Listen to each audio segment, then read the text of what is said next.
Welcome to Karma Chronicles. Please like the video and subscribe. Let's begin. I was 14 when I realized my parents weren't just playing favorites, they'd made their choice, and it wasn't me. Brandon had just turned 16. That night, they wheeled out a new Ford Ranger with a bow on top. Mom cried. Dad clapped him on the back like he'd just won a war. I stood on the porch in socks, holding a plate of hot dogs. Nobody even noticed. "My boy deserves the best," Dad said, grinning like a game show host. I got hand-me-downs from Brandon that still smelled like his damn cologne. They said hard work built character. Apparently, character came cheap. Quick note, before listening, share which city or country you're watching from. My name's Rachel. I'm 37 years old, living outside Dayton, Ohio. I've got a husband, Jake, and I had a son, Ethan. But this story isn't about who I have, it's about who never showed up. Brandon got guitar lessons and a fancy private tutor when his grades dipped. I brought home an academic award once, a framed certificate from the state. They glanced at it over dinner, told me to clean up the table. When it came time for college, Brandon's tuition was fully covered. My dad called it an investment. I had to work double shifts at Waffle House and stack community college credits whenever I could afford them. Still, I made it, graduated, got married. My parents gave me a toaster, a used one, no check, no dinner, just a Hallmark card with our names misspelled. But when Brandon got engaged to Jessica, full steakhouse buyout, 3-course menu, custom cocktails. They handed out party favors with their initials. My mom wore a dress that cost more than my wedding. "You understand," she said later, "Brandon's always been more traditional. Your thing was more low-key." I asked once, just once, why things always tilted his way. My dad didn't even look up from the TV. "Don't start comparing. Life's not a scoreboard." Except it was. I just wasn't allowed to keep track. So I stopped bringing things up, stopped inviting them to school plays, birthdays, milestones. They usually forgot anyway. Brandon was always the headline act. I was background noise, then Ethan was born. And for a split second, I thought maybe a grandchild would change the game. I was wrong. But I kept the voicemail, Mom saying, "Congrats, we'll try to swing by next month." Flat. Like she was canceling a dentist appointment. A month came and went. No visit, no flowers, no balloons. Just silence. That was the moment I opened a new folder on my laptop and typed the first line, "Brandon's baby, SUV Ethan, voicemail." Then I clicked save. The folder sat on my desktop for a week before I opened it again. Then I added a second entry. Brandon's wedding, $12,000 dinner, Rachel's wedding, toaster. I didn't plan for it to grow, but it did. Fast. By the time Ethan turned 1, I had subfolders, gifts, visits, calls, time spent. Jake saw me typing one night after Ethan went to sleep. "You working on bills?" he asked, brushing crumbs off the couch. "Nope," I said. "Just tracking a pattern." He raised an eyebrow. "Of what?" "Proof," I told him. "So I know I'm not crazy." He didn't push. He never did. Jake always saw it too, just didn't want to poke the bear. Me. I wasn't scared of a paper trail. A few months later, Brandon's wife had their first baby, a girl. The group chat blew up with baby photos, celebration plans, matching onesies. Mom posted on Facebook, "So proud to welcome our first grandchild. We're beyond blessed." First, Ethan was almost 2. A week later, Brandon texted a photo of a new white Tahoe, leather seats, red bow on top. "Jessica deserves the best," the caption said. I opened my folder. Brandon's baby, SUV Rachel's baby, no visit. I started taking screenshots. Every text, every comment, every family photo I wasn't in. If someone got a birthday gift, I logged it. If someone got skipped, I logged that too. Spoiler, it was always me.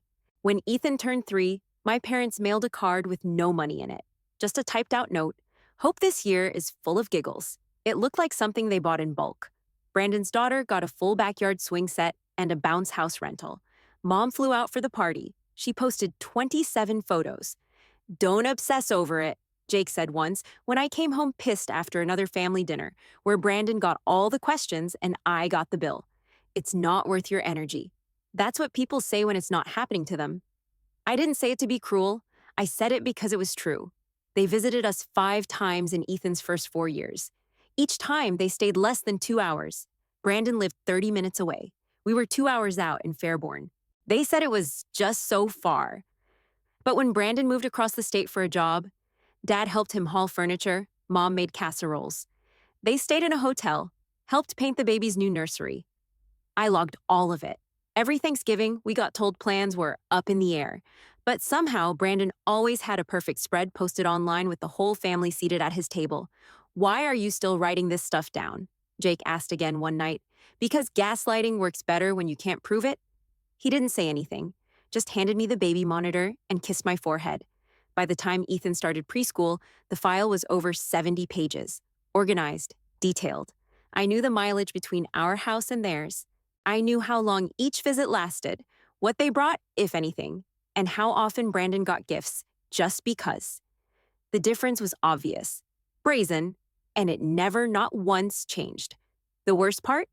They acted like they didn't notice, like I was imagining it. I once brought up how they missed Ethan's preschool graduation. Mom blinked at me like I was speaking another language. Didn't we already send a card? Brandon's daughter got a full party and a custom cake, I said.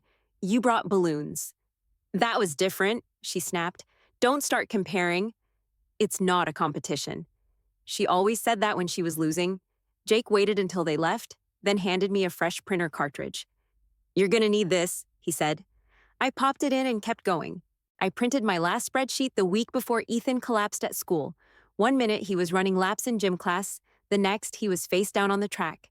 His lips were blue. His teacher called the ambulance before she even called me. That ER visit turned into a week of tests. MRIs, cardiology consults, biopsies. At the end of it, a doctor sat us down with a diagnosis that sounded like it came off a medical drama. Congenital restrictive cardiomyopathy. I didn't even know what the hell that meant, but I learned fast. No cure. High risk of heart failure, could need a transplant, could need a pacemaker, could just stop breathing one day. Everything after that blurred. Appointments, meds, diet changes, hospital bags permanently packed. Jake cried in the car. I didn't. I made one phone call that night. To my parents. Mom answered. I told her everything. I expected tears. I expected them to drop everything. Instead, she said, "Oh, honey, that's just terrible timing. Brandon's in Arizona for work. He's speaking at a conference." Okay, and I just mean, it's hard. We'll try to get there soon. 2 days later, they showed up, stayed for 45 minutes, brought a half-deflated balloon and a card signed, "Love, Grandma and Grandpa." Ethan was lying in a hospital bed, hooked up to IVS, and Dad asked if the parking was validated. Brandon didn't come at all. Didn't call, just texted, "Hope he feels better soon." I went back to my file. Brandon's daughter, RSV, full family visit. Ethan, rare heart disease, 1 balloon. The following week was surgery, a cardiac catheter to check pressures. He screamed going under. I held his hand until they wheeled him out of sight. Jake and I rotated sleeping in the chair beside him. Neither of us left the room unless absolutely necessary. I called my mom again. "Can you stay with Ethan so we can shower at home for once?" She sighed like I was asking her to move in. "I'll see if I can rearrange my hair appointment," she said. They didn't come. The nurses brought us toothbrushes and clean socks from the hospital pantry. Brandon sent a photo of his dog in a Halloween costume. Caption, "Little Stinker." Ethan had just gotten out of surgery. At home, he started asking questions. Quiet ones, the kind kids save until it's dark. "Why doesn't Grandpa come see me?" I froze, swallowed. "He's just busy, bud." Ethan looked up at me with a tired face and oxygen tubes stuck to his cheeks. "I'm sick, though." I excused myself to the bathroom and screamed into a towel. The next morning, I created a new folder, Ethan's illness. I started tracking every call, every visit, every cancellation, every ignored update. The file filled up in days. Jake said, "Stop torturing yourself." I told him, "This isn't torture. This is evidence." That weekend, Brandon hosted a barbecue. Photos of ribs and fire pits and cousins I hadn't seen in years were all over social media. Ethan sat in our living room with a chest bandage and a port in his arm, eating applesauce and watching cartoons. Nobody asked how he was doing, not even once. I forwarded the latest cardiology report to my mom. She replied, "Too many big words. Call me later." Later never came, so I kept logging. Dates, timestamps, excuses. I printed the records, hole punched them, and added them to the binder. Then I added 2 more pages, one labeled Visits Promised, the other Visits Missed. That night, Ethan started throwing up. We rushed to the ER again. The nurse asked if we had anyone to call for support. Jake looked at me. I shook my head. Then I pulled out my phone, opened the file, and added the line. Friday, 10:42 p.m. ER admission. No calls, no visitors, no help. Ethan was still in recovery from the ER scare when Dad started bragging about Brandon's brewery.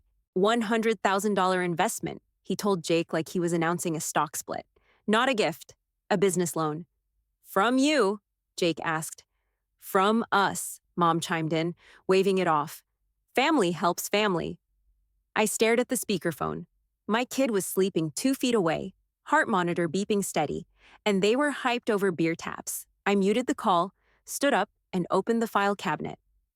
Brewery, $100,000. Ethan, no gas money. Every family text was about Brandon's permits, branding, tasting room design. Dad sent pictures of the draft wall like it was a grandkid. Mom posted a countdown on Facebook. 2 weeks until Brandon's dream becomes real. That same week, Ethan had a high-risk ablation scheduled. Doctors said it might stabilize his rhythm. Or not. Risk of stroke. Risk of death. I messaged the group chat. Ethan's procedure is Friday. Visitors welcome. He'd love the company. One response from my cousin Leah. Sending hugs. I'm out of town. I scrolled Instagram the next night and saw Brandon's soft opening party. Packed room. Balloons. Live band. Brandon and Jessica cutting a ribbon with those giant silver scissors. Mom was in the front row. I slammed the laptop shut so hard the charger popped out. Jake looked up. What happened? They skipped Ethan's surgery to go drink beer. He didn't ask who. He already knew. I texted my mom. You said you were visiting this week. She replied 20 minutes later. You can't expect people to pause life forever, Rachel. I didn't answer. I opened my files instead. I pulled the stack labeled Ethan Medical. Next to it, I started a new one. Brandon, business. First invoice, brewery equipment order. Second, Dad wiring Brandon $40,000 for signage and bar stools. I printed screenshots of Mom holding a pint with a caption, "So proud of my boy." I put that photo next to Ethan's billing summary for the week. 2 nights ICU, sedation meds, cardiologist consults, EKG, ablation room fees. Total, $27,113. Insurance covered some. We covered the rest, out of pocket. No help, no ask, no offer. 2 days after surgery, Ethan was pale and sore but sitting up in bed. I helped him sip apple juice while cartoons played in the background. Can Uncle Brandon come next time? He asked. He's funny. I paused. He's just really busy, baby. Everyone's busy, Ethan said, dragging his finger along the cup rim. I smiled, kissed the top of his head, then stepped into the hallway and lost it. My chest caved in like a cracked jar. I didn't even cry. I just stood there shaking, teeth clenched, fists jammed in my hoodie pocket. Later that night, Jake walked in with a manila envelope. What's this? He shrugged. Printed everything from Brandon's launch party. Thought you'd want it for the file. I took it, flipped through the glossy pictures and invoices. Then I picked up the hole punch. The hole punch sat where I'd left it, next to stacks of invoices and medical bills. Ethan's chart had become thicker than Brandon's business folder. Every test, every surgery, every denial letter from insurance, all of it. By then, Ethan was fading. You could see it in the way his shoulders curled forward, the way he got tired just brushing his teeth. He was still only 9. Hospitals became home, machines became background noise. Jake and I learned which alarms meant ignore and which ones meant run. I'd wake up at night thinking I heard his monitor even when I was in my own bed. One Thursday night, the room was quiet. Too quiet. Ethan was lying on his side, holding my hand like it was the only thing anchoring him. Mom, he whispered, I'm sorry I'm sick. I swallowed hard. You didn't do anything wrong, baby. Does Grandpa like Brandon's beer more than me? My throat locked. No, I said. But it came out strangled. He closed his eyes. Okay. The next night, he was gone. No drama, no alarms. Just a small exhale and stillness. I called my parents right after the doctor pronounced him. My hands were shaking so bad I almost dropped the phone. It rang twice. Mom's voicemail. I left a message. He's gone. Please call me. Dad texted back 10 minutes later. We're so sorry. Prayers. Then Brandon's text buzzed in. So sorry. Do you still have my pressure washer? Jake stared at my phone. He didn't just. He did, I said, setting it face down. I spent the next day at the funeral home, picking out a casket, arranging flowers, choosing between tiny urns. Signing papers with my son's name on them felt like carving my own skin. Jake sat next to me silent, both of us operating on autopilot. I called my parents again to schedule the funeral. Saturday at 2. Does that work for you? I asked, voice flat. Yes, Mom said quickly. We'll be there. I called again 2 days later to confirm. Still Saturday at 2. Yes, she said again. We wouldn't miss it. The night before the service, my phone rang. Mom's number. Rachel, she said. Brandon has an urgent supplier meeting. He can't move it. We're going with him. I held the phone away from my ear like it was toxic. You're not coming. It's business, she said. Business can't stop. You're choosing beer over your grandson's funeral, I said. It's more complicated than that, she whispered. No, it isn't. She started to say something else, but I hung up. The next morning was gray and damp. Only 9 people showed up to the burial. 2 neighbors, Jake's sister, 3 parents from Ethan's support group, and the pastor. No grandparents, no uncle. I stood next to the tiny casket, feeling the wet grass soak through my flats. Jake held my elbow like he was afraid I'd topple over. The pastor's words blurred together until all I could hear was the backhoe starting up a few rows over. During the reception, someone tapped me on the shoulder and showed me their phone. Brandon's Facebook post. Excited to announce our beer launch. New seasonals dropping today. Come celebrate with us. A photo of him smiling under a grand opening banner. Pint glass raised. I stared at the screen. My hands felt like they were full of glass. Jake whispered, "Don't look." I took the phone, snapped a screenshot, and emailed it to myself. Then I went into the funeral home kitchen, opened my laptop, and added a new page to my binder. Ethan's funeral, 9 attendees. Brandon's beer launch. Same day. I printed it, hole punched it, and slid it into place. Then I closed the binder with a sharp snap. The binder stayed shut for weeks. I didn't have the strength to open it. I didn't have the strength to do much of anything. The only reason I showered most days was because Jake would start running the water and lay out my clothes like he used to for Ethan. Then one morning, a certified envelope arrived. I signed without thinking and tore it open at the kitchen table. It was from a lawyer's office in Cincinnati, my grandfather's estate. Inside was a letter and a copy of a policy I didn't remember existed. Ethan was the sole beneficiary of a $900,000 life insurance policy. I just stared at the number like it was a typo. I forgot he'd set that up when Ethan was born. He'd said something at the time, some offhand comment about taking care of the future, but I never expected it to be real. I figured it was a few thousand, maybe 10. Jake walked in, saw the envelope in my lap. What is it? I handed him the letter. He read it twice, eyebrows drawn tight. We're not touching it, I said. Not yet, he agreed. So we didn't. We let it sit. We didn't make big purchases, didn't tell anyone. It didn't feel like money. It felt like a ghost in the bank account. I wasn't ready to breathe near it, let alone spend it. 6 months later, Mom called. Not to check in, not to talk about Ethan, not even to apologize. She opened with, Brandon's expansion is in serious trouble. I didn't say anything. She went on like I'd asked. They overshot projections. Construction delays. The soft launch didn't pull the traffic we hoped for, and then interest rates jumped. Still, I said nothing. Then she landed the punch. We know about the life insurance. I sat up. Excuse me? Dad remembered Grandpa mentioning something. We asked around, got confirmation. Rachel, listen. Brandon's business is close to collapsing. He needs capital. And you want Ethan's money.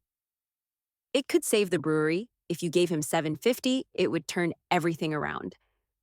$750,000.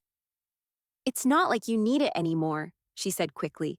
I mean, Ethan's gone. This could honor him in a way, give him a legacy, a family name. I felt my jaw tighten. My grip on the phone went white knuckle. A brewery, I said. You want to honor Ethan with beer taps?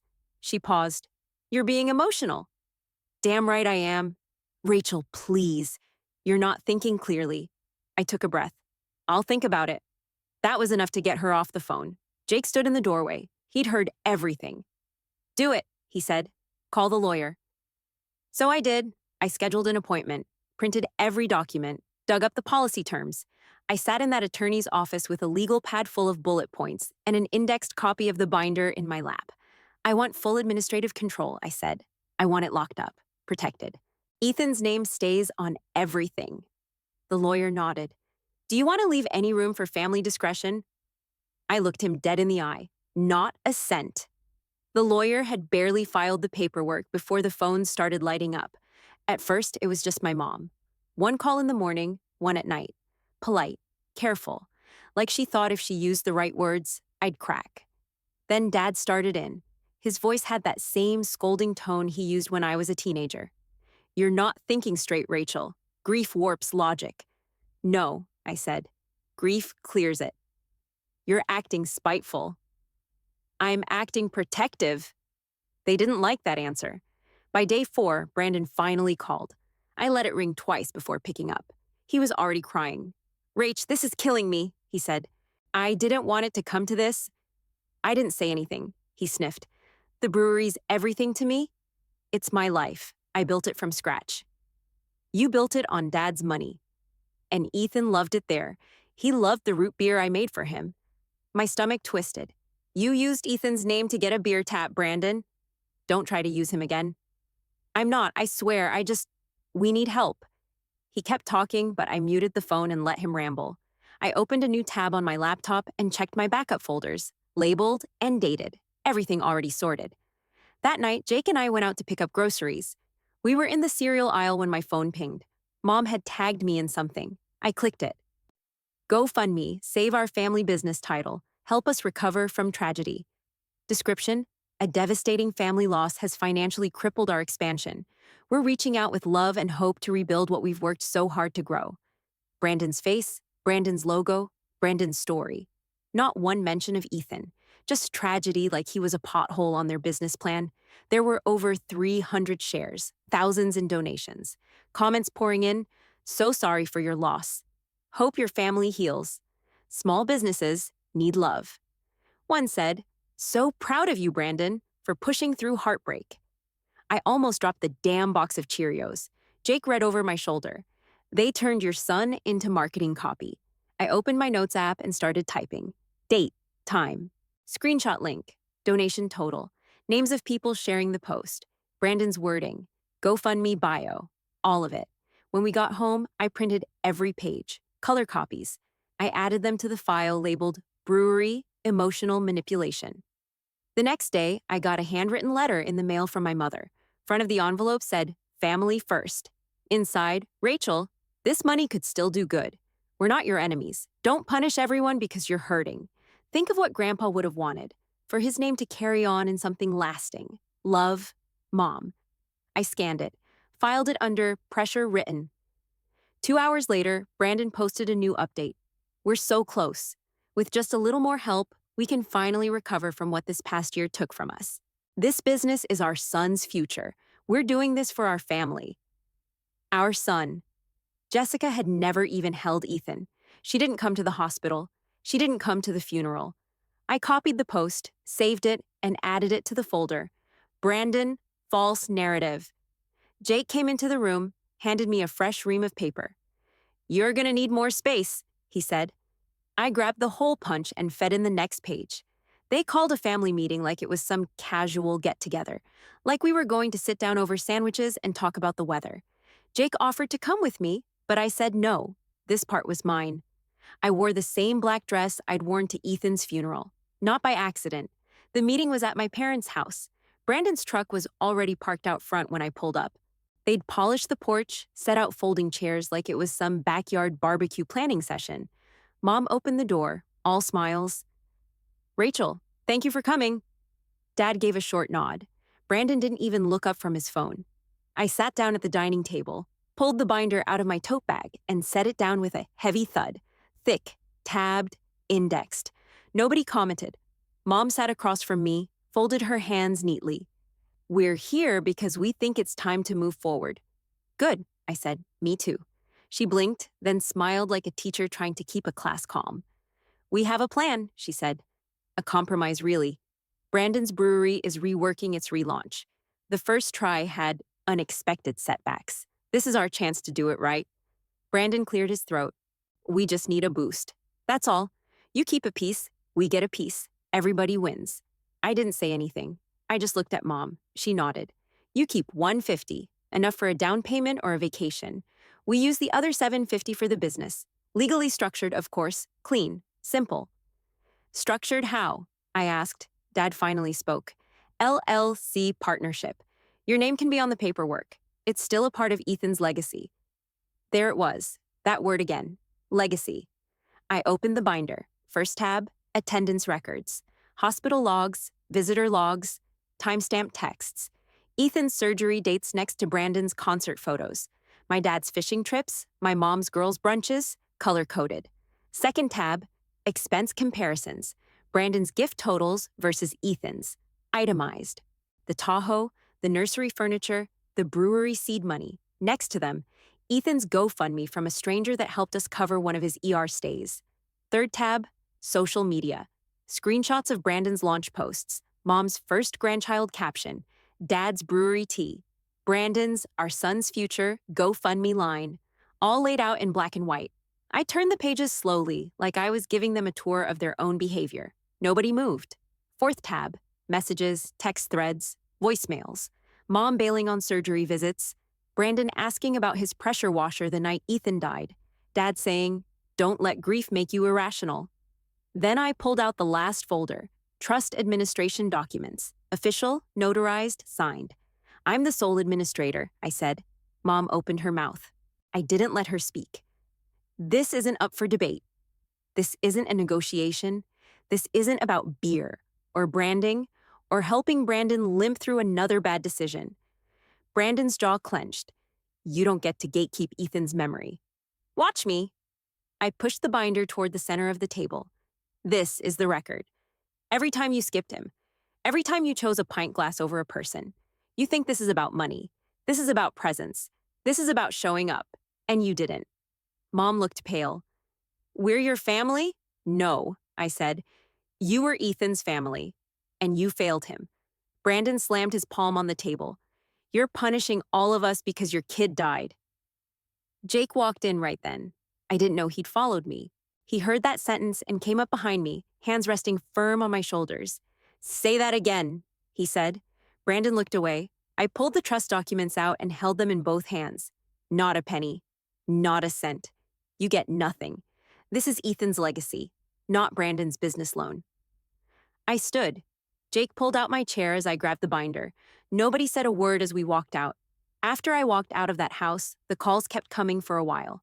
Then they slowed down, turned into voicemails. And then those dried up too. After that, it was Facebook posts, little jabs, quotes about holding on to hate, and family being everything. Dad reposted some article about how grief makes people turn on their own. Mom commented under it, sad when people get stuck in blame. I didn't respond, not once. They said I was bitter. I said nothing back. What I did instead was file the nonprofit paperwork, the Ethan Parker Fund, named it exactly that. No room for confusion. A foundation for families dealing with pediatric heart failure, medical bills, housing, travel support, real help, the kind we never got. I set the launch date for Ethan's birthday. We booked the gym at the local rec center, set up tables, chairs, banners. Jake printed t-shirts. I emailed hospitals, talked to social workers, reached out to heart moms from the support group. 200 people showed up, doctors, nurses, families who'd been through it, families still going through it. 10 grants were given out that day, not loans, not promises, real money, wired to real accounts. I stood at the podium with Jake and read each name like it was sacred. I didn't send an invite to my family, not one. I knew they saw the flyers, the posts, the article in the local paper with my photo and Ethan's story. The day after the event, a delivery van showed up at our door. Jake signed for it while I cleaned up folding chairs. He walked into the kitchen with a grocery store bouquet. Carnations, red and white, the plastic still wet from the floral fridge. Who are these from? He asked. There was no card, no ribbon, no note. Just the receipt still tucked into the sleeve. Safeway, $9.99. I didn't even blink. I took the flowers, walked out the back door, and dumped them in the trash can next to the recycling bin. Jake didn't ask why. We didn't talk about it again. I didn't feel angry, just done. 3 years later, Ethan's name was everywhere. It was on plaques outside pediatric wings, on thank you letters from families who needed help getting through another month in the hospital, on banners at toy drives and fundraiser walks. We'd helped over 150 families, covered housing near transplant centers, bought groceries, paid off travel costs, set up grief counseling, gave exhausted parents the one thing they'd stopped expecting: relief. They wrote back, sent photos, updates. Our son made it through surgery. Our daughter graduated last week. You didn't know us, but your son's story saved us. I kept every message. Ethan didn't get a long life, but he got a legacy, one that reached strangers, one that mattered.